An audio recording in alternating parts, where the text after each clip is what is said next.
বিরাট দায়ে পরিণত হয়েছে যে হারে বিবাহ দিতে পারবেন না। কারণ বর্তমানে যারা বিবাহ সাথী কাজ করবে ঘরে ছেলেমেয়েরা আসতেছে, এখন ভালো ছেলেমেয়েরা, তারা নবীন অ্যাপসে গিয়ে দেখবে যে এই ছাত্রীটা কিরকম, দেখবে যে সবগুলি চতুর্ভুজ, ওরে বাবরে এটাতে বিবাহ করা যাবে না। কারণ এখান থেকে ভালো ছাত্র ভালো সন্তান আশা করা যাবে না। তাহলে দেখেন শিক্ষানীতি কত কঠোর। বিসমিল্লাহির রহমানির রহিম। অধ্যক্ষার মা সমাবেশের সম্মানিত সভাপতি মহোদয়, উপস্থিত অত্র বিদ্যালয়ের সম্মানিত সিনিয়র শিক্ষক মন্ডলী, সহকারী শিক্ষকগণ এবং আমার সামনে আমার ছাত্রছাত্রীর পরম শ্রদ্ধেয় মা যারা উপস্থিত আছেন, সবার উদ্দেশ্যে আসসালামু আলাইকুম রাহমাতুল্লাহি ওয়া বারাকাতুহু।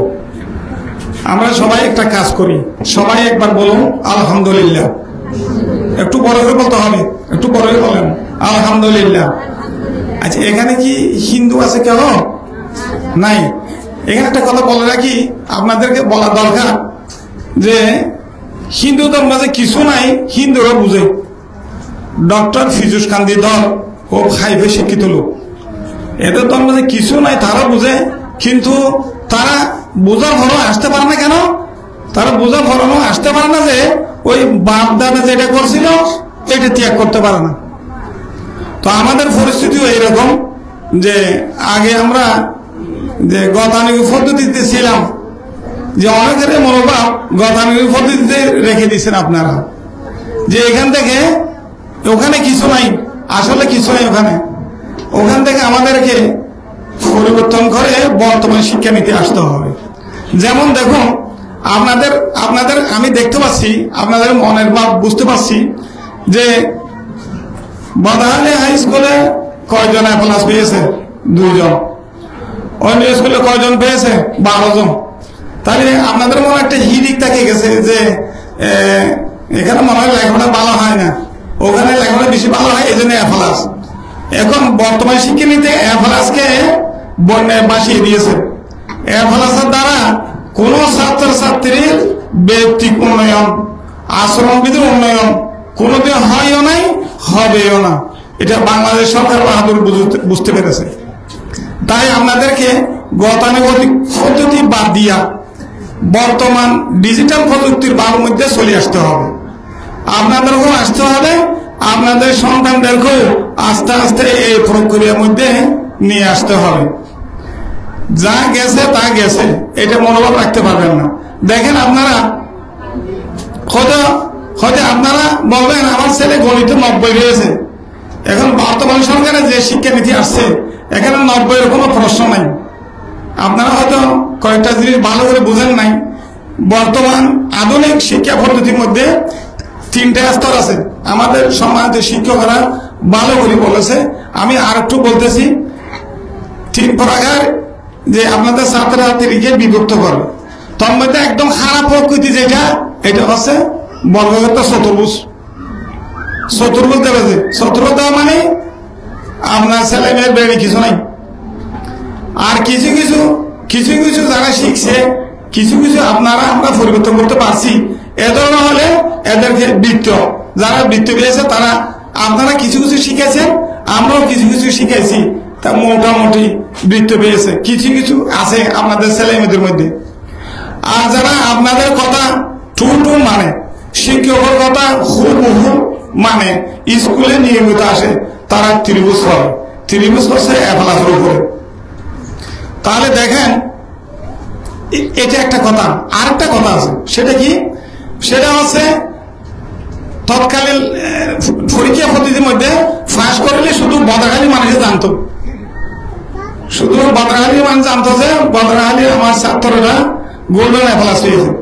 এখন দেখেন আপনাদের ছেলে মেয়েরা যে ত্রিভুজ ফলনে বৃত্তি ভালো সারা বিশ্বে জানবে, 1 সেকেন্ডের মধ্যে জানবে। যেহেতু এখানে একটা আমাদের সমাজে স্যাররা ইনপুট শব্দ ব্যবহার করছে। ইনপুট মানে নাম্বার ঢুকাইয়ে দেওয়া। নাম্বার অ্যাপসের মাধ্যমে, অ্যাপস মানে মোবাইলের মধ্যে একটা অ্যাপস দিছে, অ্যাপসের মাধ্যমে শিক্ষা মন্ত্রণালয় ঢুকাইয়ে দেওয়া। এটা তাহলে দেখেন আপনার ছাত্রছাত্রী ভালো হলে, আপনার ছেলে মেয়ে ভালো হলে তো ভালো, আর ভালো না হলে সারা বিশ্বের কাছে একটা বিরাট দাগে পরিণত হয়েছে যে হারে বিবাহ দিতে পারবেন না। কারণ বর্তমানে যারা বিবাহ সাথী কাজ করবে ঘরে ছেলেমেয়েরা আসতেছে, এখন ভালো হয় ছেলেমেয়েরা, তারা নবীন অ্যাপসে গিয়ে দেখবে যে এই ছাত্রীটা কিরকম, দেখবে যে সবগুলি চতুর্ভুজ, ওরে বাবরে এটাতে বিবাহ করা যাবে না, কারণ এখান থেকে ভালো ছাত্র ভালো সন্তান আশা করা যাবে না। তাহলে দেখেন শিক্ষানীতি কত কঠোর। আমি একথা বলতে চাচ্ছি যে আমাদের সম্মানিত শিক্ষকরা আমরা প্রত্যেক দিন মূল্যায়ন করতেছি। মূল্যায়নের অপরবাক্যে আমাদের সম্মানিত প্রধান শিক্ষক সাহেব বলেছে পরীক্ষা প্রত্যেকদিন পরীক্ষা হচ্ছে। আগে পরীক্ষা হতো, এখন পরীক্ষা শব্দটা বাদ দিয়া বলছে কি মূল্যায়ন প্রত্যেকদিন হতেছে। প্রত্যেকদিন আমাদের স্যাররা আপনাদের ছেলে মেয়েদেরকে নম্বরগুলি অ্যাপস এর মাধ্যমে দিয়ে বিশ্বকে দেখাইতেছে। শুধু আমরা দেখাচ্ছি না, সারা বাংলাদেশে এই প্রক্রিয়া বর্তমানে চলতেছে। স্মার্ট বাংলাদেশ গঠনের জন্য যে আপনার ছেলে কি শিখেছে, আপনার কাছ থেকে কি শিখেছে, বিদ্যালয় থেকে কি শিখেছে, তার মধ্যে শিক্ষার কতগুলি গুণ জমা হয়েছে, এটা বাস্তব ক্ষেত্রে জানার জন্য এই শিক্ষা ব্যবস্থা। তা আপনাদের আমি বলবো যে আপনারা যে অনেকে বলেন যে ছেলে কোথায়, মোবাইলে কালকে বলেছেন ছেলে কোথায়, খালার বাড়িতে বেড়াতে গেছে, এই ধ্বংসাত্মক কাজটা আপনারা করবেন না। বেড়াইতে যাওয়া এটা নফল নয়, ওয়াজিব সুন্নত না, কিছু না, কিন্তু একদিন না আসা মানে আপনার ছেলেটা একদিনই পরীক্ষা অথবা মূল্যায়নে অংশগ্রহণ করতে পারে নাই। এই ক্ষতিটা আপনারা মা হইয়া অভিভাবক হইয়া এরকম আপনার ছেলের ক্ষতি করবেন না। অপরদিকে আমরাও ক্ষতিগ্রস্ত হচ্ছি। যে এই যে স্যার বলল যে 120 জন আছে নবম শ্রেণীর সাবলার মধ্যে, আজকে যারা মূল্যায়ন করছে পাইছে যে 50 জন, তাহলে বাকি আপনাদের ছেলের মধ্যে অবস্থা কি হলো শেষ।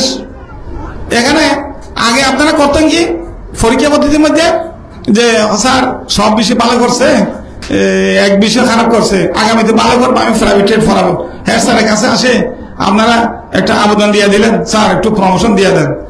এখন আবেদন কোথায় দেবেন? হেড স্যারের কাছে। আমাদের কাছে কোনো ক্ষমতা নাই, আবেদন দেওয়ার কোনো সুযোগ নাই। ওই দিন আপনার ছেলে বা মেয়ের আচরণবিধি কেমন ছিল, ওই দিন আপনার ছেলে কেন স্কুল আসা নাই, একদিনও ফাঁকি দেওয়ার সুযোগ নাই। তাহলে আমাদেরকে কঠোরভাবে মানতে হবে যে আপনার ছেলে বা মেয়ে একদিনের জন্য বিদ্যালয়ে অনুপস্থিত থাকতে পারবেন না। তো এটা জানবেন কি করে? আমাদের সম্মানিত প্রধান শিক্ষক মহোদয়ের মোবাইল নম্বর রাখবেন। আপনাদের ছেলে মেয়েরা মিথ্যা কথা বলে যে আজকে স্কুল বন্ধ দিয়েছি, এই সমস্ত কথা বলে, কাইন্ডলি জেনে নেবেন। মোবাইল নম্বর আমাদের সম্মানিত সকল শিক্ষকের মোবাইল নম্বর জেনে নেবেন, জেনে নিয়ে দেখবেন বিদ্যালয়ের অবস্থা কিরকম, সত্যি কি স্কুল খোলা না বন্ধ। উদাহরণস্বরূপ এই যে রেমাল ঘূর্ণিঝড় হয়েছে না, রেমাল ঘূর্ণিঝড়ের মধ্যে আমরা স্কুল খোলা রাখছিলাম, শুধু একদিন বন্ধ রাখছিলাম। এর পরবর্তী আপনাদের একটা ছেলেও স্কুল আসা নাই, একটা ছেলেও একটা মেয়েও স্কুল আসা নাই, এরকম দুদিন আসা নাই। পক্ষান্তরে আমরা সকল শিক্ষক সম্মানিত প্রধান শিক্ষক সহ আমরা টেবিলে বসাছিলাম, আমাদের দায়িত্ব আমরা পালন করছি, সেটা সামনে বলতেছি। তো বলা হচ্ছে যে আপনাদের বলতে দিছে ওখানে স্কুল বন্ধ, ঘূর্ণিঝড় সংক্রান্ত বিষয়ে যে লেখাপড়া হচ্ছে না, এই বলে থাকবেন না। সম্মানিত প্রধান শিক্ষক নিকট, শ্রদ্ধেয় অন্যান্য শিক্ষকের নিকট মোবাইল করে জানবেন স্কুল কি খোলা, জানবেন কখন? 8:30টার আগে। আমাদের স্কুল এখন মর্নিং স্কুল, 8:30টার আগে জানবেন যে স্কুল খোলা কিনা। যদি খোলা হয় অবশ্যই ফাটা দিতে হবে। আর যদি আপনারা মোবাইল ইউজ করতে জানেন, স্কুলে ফেসবুক আছে একটা, স্কুলে ফেসবুক গিয়েও জানতে পারবেন স্কুল কি খোলা না বন্ধ। এখন আগের মতো কোনো দামাদার সিস্টেম নাই যে আমাদের স্কুলে যে আমরা মাসমাস করতেছি মানে প্রধানমন্ত্রী চাইলে সেটা দেখতে পারে। এখন খোলা, যে কোনো সময় স্কুল ফেস খোলা হয়েছে, কি হচ্ছে না হচ্ছে, কোন স্যারে কি পড়াচ্ছে না পড়াচ্ছে, এগুলি ফেস খুললেই আপনারা একটু বুঝতে পারবেন। তো আমি আপনাদের বলবো যে প্রথমে আল্লাহর কাছে শুকরিয়া আদায় করি। কিছু মনে করবেন না, বকাবকি করতেছি না আমি আপনাদের ছেলে। প্রথমে আল্লাহর কাছে শুকরিয়া আদায় করি, আপনারা এখানে আসছেন, আমাদের সামনাসামনি দেখা হলো, আল্লাহ মাফ করলে করবে, এই জন্য আলহামদুলিল্লাহ আমরা বলছি। আলহামদুলিল্লাহ খুব বরকতময় শব্দ।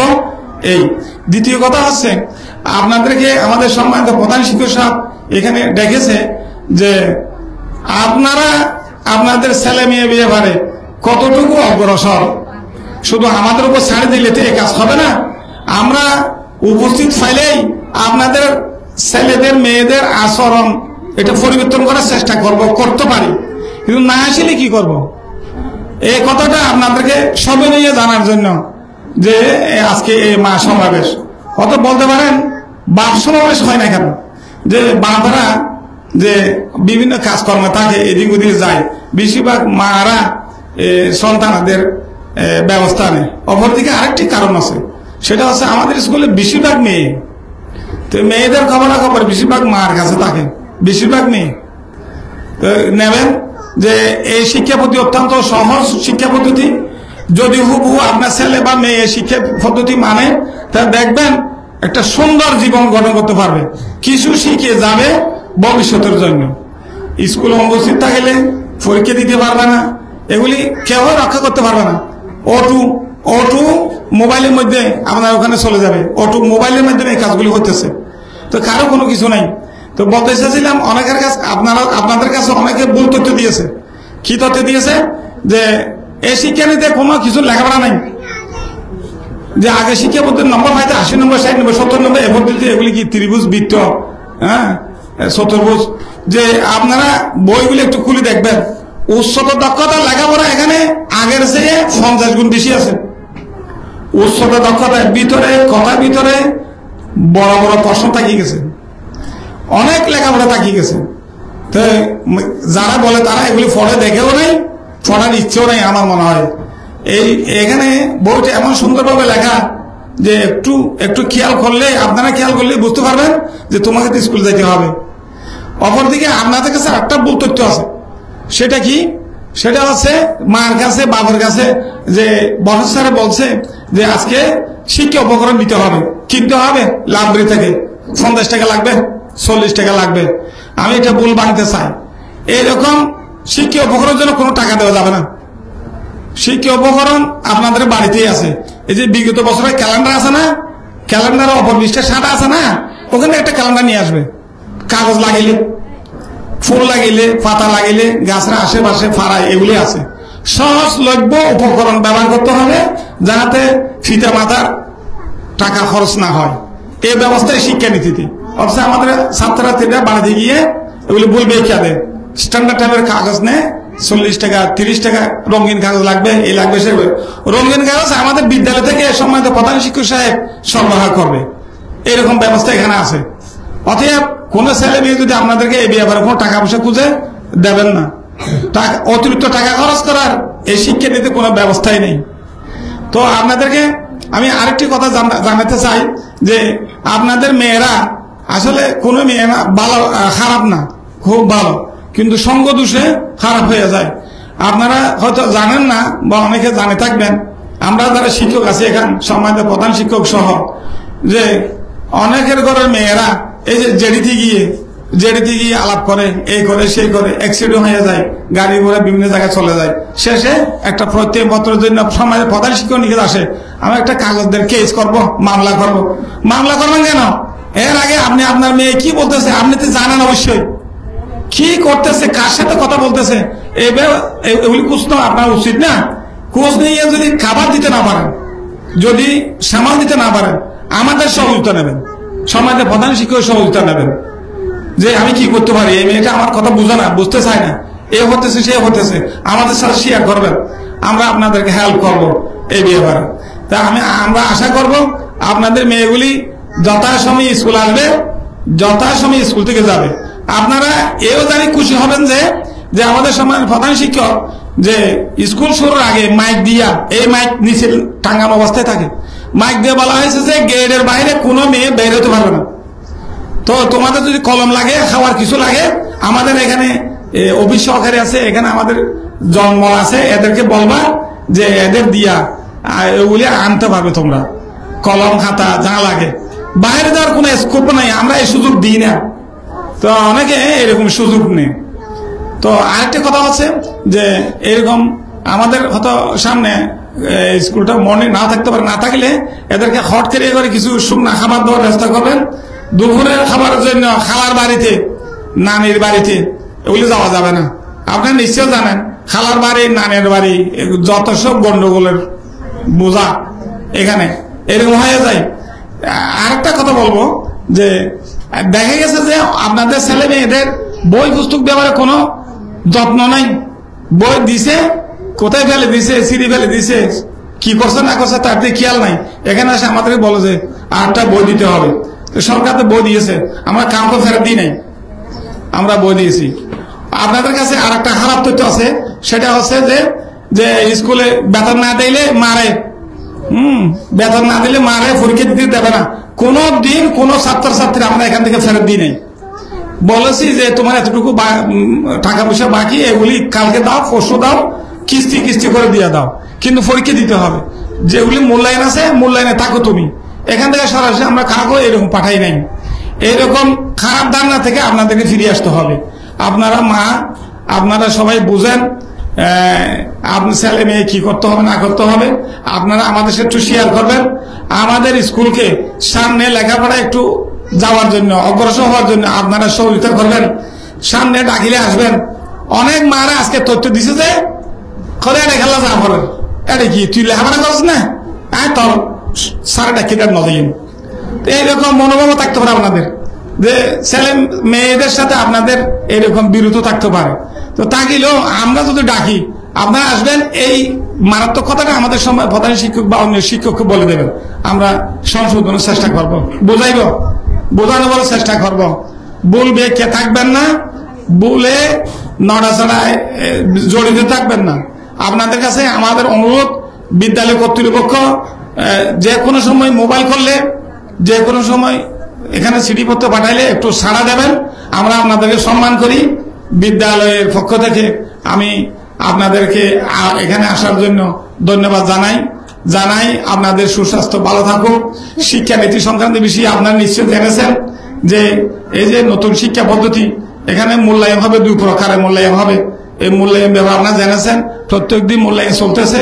অতএব আপনার ছেলেকে প্রতিদিন স্কুলে আসতে হবে। স্কুল বন্ধ খোলার সময় প্রধান শিক্ষক নিকট থেকে জানতে হবে যে তিরস্কারমূলক কোনো বক্তব্য কারো কাছে শুনলে আমাদের কাছে শেয়ার করবেন, যে আমরা কোনোদিন কোনো ছাত্রকে তিরস্কার করি না, চেষ্টা করি মানুষ করার জন্য। এগুলি আমাদের মেয়ে, আপনাদের মেয়ে মানে আমাদের মেয়ে। বাইরের লোকের কান দেবেন না যে আগামীতে ডাকিলে এসি আরো 2 গুণ করে এখানে আসবেন। আমি আপনাদের সুস্বাস্থ্য কামনা করে আমার বক্তব্য এখানে শেষ করছি। আসসালামু আলাইকুম ওয়া রাহমাতুল্লাহি ওয়া বারাকাতুহু।